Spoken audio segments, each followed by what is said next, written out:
দর্শক, এই পর্যায়ে সবাইকে আমন্ত্রণ জানাচ্ছি সংবাদপত্রের পর্যালোচনা ভিত্তিক পত্রিকার চোখে দেশ অনুষ্ঠানে।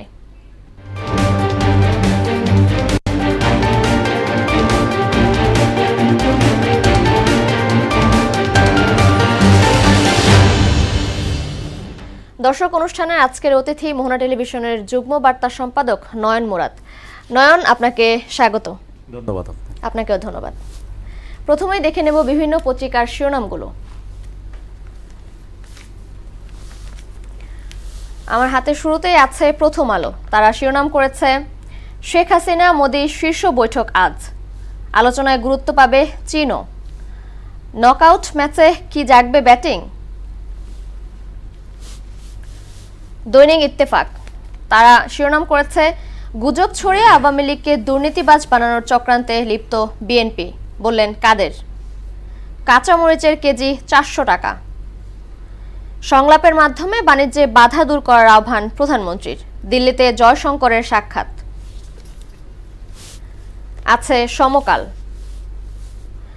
ফ্যাক্টরি রিসোর্ট গুটিং স্পট সবই আছে মতিউরের, উত্তরে প্লাবিত নিম্নাঞ্চল, সিলেট বিভাগে উন্নতি, সংলাপের মাধ্যমে অর্থনৈতিক বাধা দূর করতে হবে। বাংলাদেশ প্রতিদিন তারা শিরোনাম করেছে, বাংলাদেশ ভারত সুষম সম্পর্কের প্রত্যাশা, সোনা চোরাচালানের অভয়ারণ্য, সুপার 8-এ ছন্ন ছাড়া বাংলাদেশ। আছে যুগান্তর, বিকল্প গন্তব্যে পাচারের অর্থ, 3 কারণে কমছে সুইস ব্যাংকের আকর্ষণ, বাণিজ্য বাধা দূর করার আহ্বান প্রধানমন্ত্রীর, তাজ প্যালেসে জয়শঙ্করের সাক্ষাৎ। আছে দেশ রূপান্তর, চীন অর্থনীতি নিরাপত্তায় গুরুত্ব, অস্ট্রেলিয়ার কাছে হেরে এবার ভারতের সামনে, আজ মুখোমুখি হবে বাংলাদেশ। বণিক বার্তা, নয়াদিল্লিতে শেখ হাসিনা নরেন্দ্র মোদী বৈঠক আজ, প্রধানমন্ত্রীর 2 দিনের ভারত সফর, প্রথম ফিরতি ফ্লাইটে ফিরলেন 417 হাজি। ঢাকার উত্তরে মেট্রো রেল সম্প্রসারণে বাধা 2 মেগা প্রকল্প। The daily star, Docs engineers grab a third of civil admin jobs. More and more medical engineering graduates spot off for BCS general cadre. Floods in Sylhet, thousands in dire need of relief. Walton fridge কিনে অনেকের মতো আপনিও হয়ে যেতে পারেন millennial, সেরা পণ্যের সেরা অফার। এই ছিল আজকের প্রধান শিরোনামগুলো। আমরা এই শিরোনামগুলো ধরেই আসতে চাই, তবে যে শিরোনামটি সবথেকে বেশি ফলাও করে প্রকাশিত হয়েছে সেটি হচ্ছে আমাদের প্রধানমন্ত্রী 2 দিনের সফরে আছেন ভারতে। আজকে ভারতের প্রধানমন্ত্রী নরেন্দ্র মোদীর সঙ্গে তার বৈঠকের কথা রয়েছে।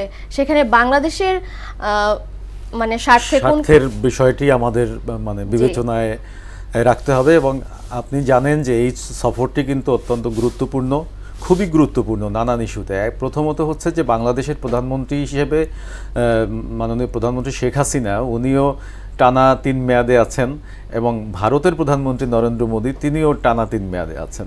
তো এই যে মাঝখানে যখন উনি শপথ অনুষ্ঠান হয়েছিল নরেন্দ্র মোদীর, তখন কিন্তু এই বিষয়টি খুব গুরুত্ব পেয়েছিল যে এই যে ক্ষমতার যে ধারাবাহিকতা, 2 প্রধানমন্ত্রীর ক্ষমতার ধারাবাহিকতা, সেই ধারাবাহিকতায় 2 দেশের মধ্যে যে পারস্পরিক সম্পর্ক, দ্বিপাক্ষিক সম্পর্ক, 2 দেশের নানান ইস্যু, আমরা বাংলাদেশের সঙ্গে ভারতের বিভিন্ন ইস্যুতে আমাদের সম্পর্ক রয়েছে। তার মধ্যে এবার যে বিষয়গুলি সামনে আসছে, ইতিপূর্বে আমাদের তিস্তা চুক্তি, তিস্তার পানি বন্টন, এই ধরনের বহু কিছু ছিল। আমাদের পণ্য যদি ভারত থেকে না আসে আমাদের অনেক সমস্যা হয়, সেগুলি নানান ইস্যু রয়েছে। কিন্তু এইবারের ইস্যুতে যে বিষয়গুলি সামনে আসছে, গতকাল যে বিষয়গুলি আমরা জানতে পেরেছি, তার মধ্যে রেল যোগাযোগে একটি বড় ধরনের পরিবর্তন আসতে পারে। একই সঙ্গে তথ্য যোগাযোগ প্রযুক্তি যেটাকে আমরা বলি, সেই যোগাযোগ প্রযুক্তির ক্ষেত্রে একটা বড় ধরনের পরিবর্তন কিংবা এই ধরনের বেশ কিছু চুক্তি এবং সমঝোতা স্মারক স্বাক্ষরের কথা রয়েছে। তো আজকের নরেন্দ্র মোদীর সঙ্গে যে বৈঠক রয়েছে এবং ভারতের রাষ্ট্রপতির সঙ্গেও কিন্তু বৈঠক রয়েছে, এবং গতকাল রাতে জয়শঙ্কর, যিনি ভারতের পররাষ্ট্রমন্ত্রী, উনি দেখা করেছেন আমাদের প্রধানমন্ত্রীর সঙ্গে। সেখানে কিন্তু উনি আমাদের ব্যবসা বাণিজ্য সম্প্রসারণ, আরও কিভাবে সম্পর্ক উন্নয়ন করা যায়, বাংলাদেশে বিনিয়োগ কিভাবে বাড়ানো যায়, সেই বিষয়গুলি নিয়ে কথা বলেছেন। এবং মাননীয় প্রধানমন্ত্রী ভারতের যে ব্যবসায়ীদের সঙ্গে একটি বৈঠক করেছেন তাজ প্যালেসে, যেখানে তিনি এখন আছেন সফরকালীন তার আবাসস্থল। সেই তাজ প্যালেসে যে বৈঠকে ভারতীয় ব্যবসায়ীদের সঙ্গে যে বৈঠক করেছেন, সেই বৈঠকটি অত্যন্ত গুরুত্বপূর্ণ। তিনি ভারতের ব্যবসায়ীদের বাংলাদেশে আরও বিনিয়োগে উৎসাহিত করেছেন এবং সেই বিনিয়োগ করতে আসলে কি কি সুযোগ সুবিধা আমরা দিতে পারবো বা কতটুকু দিতে পারবো, সেই বিষয়টি তিনি নিশ্চিত করেছেন। এবং ওইটা যদি নিশ্চিত করা যায় যে বাংলাদেশে একটা ইনভেস্ট আসবে বড় ধরনের, সেটাও আমাদের জন্য অত্যন্ত গুরুত্বপূর্ণ।